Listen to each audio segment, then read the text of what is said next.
Part 6, about the day and the night. Now, finishing verse 9, or should I just read it all over from the beginning since I had to stop off on my time limit? Are there not but 12 hours in a day? If any man walk in the day, he stumbleth not, because he seeth the light of the world. But if a man walk in the night, he stumbleth, because there is no light in him. Now you see, all these people are changing things in this King James Bible, and they're stumbling, asking each other, do you believe what this minister said? They go to another church, he says something different of the same subject, and they said, do you believe in what he said? Man, that don't sound right, because the other minister said this, the other one said that. Then you go to another religion, the Catholics or any of those, and then it's different, and everybody's confused. See, this is a stumbling block, because man does not understand God like he preaches to his congregation that he understands God. Well, apparently he doesn't. Now, when I spoke to you about God being 7 spirits, let's go to Revelations chapter 1, verse 11. We're going to start there. I am Alpha and Omega, the first and the last, and what thou seest, write it in a book, and send it to the 7 churches which are in Asia, unto Ephesus, and unto Sarana, Pergamos, and the Paris, unto Sardis, unto Philadelphia, and to Laodiceas. This is a lie. They're trying to say that's where the 7 spirits gathered. They didn't gather there. God's footstool is in Jerusalem, and he wouldn't gather in Persia nor in Western Europe. So that's a lie. Now let's see, what did John see? And in the midst, and I turned to see the voice that spake with me. Now listen to my dreams that I told you on the video, and listen what John says. When he heard this voice echo, he turned to see who and what it was that was talking to him. And when he turned, he saw 7 golden candlesticks. Hear what I'm saying? Believers, born again Christians, supposedly. You ever read that chapter, Revelations? Revelation chapter 13. And in the midst of the 7 golden candlesticks stood one like unto the Son of Man. Now here is 7 golden candlesticks, and there's one person standing in the midst of those 7 golden candlesticks, clothed with a garment down to the foot, and girded about the wraps with a golden girdle. Now, let's go to chapter 2 of Revelation, verse 1. Unto the churches, unto the angels of the 7 churches, I know thy works.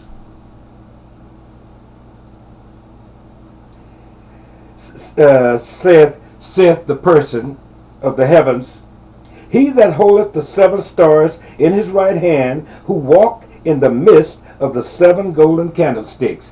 Now you see, God is 7 spirits. Every spirit is connected to one God. So it means he can be 7 different ones. Now let's go right quick, before my time runs out, to Revelations chapter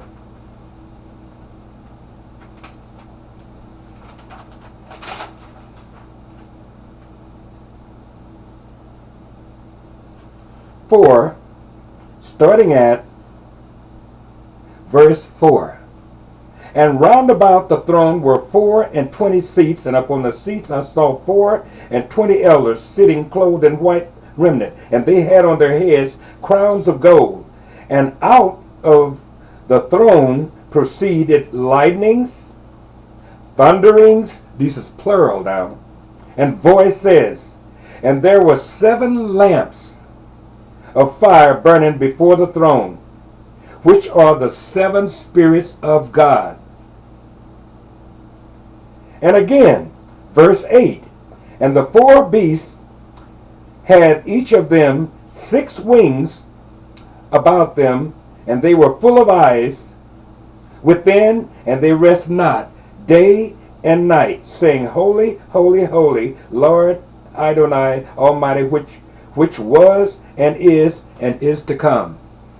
And you read these other chapters, chapter 3, chapter 4, and chapter 5, and you'll see what I've been trying to tell you. People don't understand God at all. They don't know that he can come down in one spirit, two spirits, three. There were three that appeared before Abrams. You call him Abraham. There were two that appeared before his brother in Sodom and Gomorrah in a whirlwind. And you see, people, I can show you, if I was a preacher, but I'm a teacher, and I'll show you as we go, that the hypocrite ministers are so hypocritical, money has driven them crazy. And this is why God was so angry. That's why he turned over the money table at the steps of the temple, because they were more interested in money from the people than they were teaching the true words of Adonai, that you call God. Now, if you'll notice what I just read, compare that with Ezekiel chapter 1, 2, and 3 of what Ezekiel saw, and you'll see that he saw what John saw. And when you go to Daniel, you will see the same thing. It's all in the Old Testament. That's why you never go further than the Old Testament. The law, statute, and the commandments in the Torah stops at Mushi. You call him Moses. His name is Mushi when you pronounce it right. And when you say Solomon, it's Solomon. Not Solomon, Solomon. And when you say Ezekiel, it's Iskiel, not Ezekiel. Why is it that everyone changes all these names? When we follow these brothers from Jacob, you should check those brothers. There's so many lies about who those brothers were. They don't want you to know that the Danonites, which are part of Ethiopia, is the one that wrote the Torah. See, the lost books.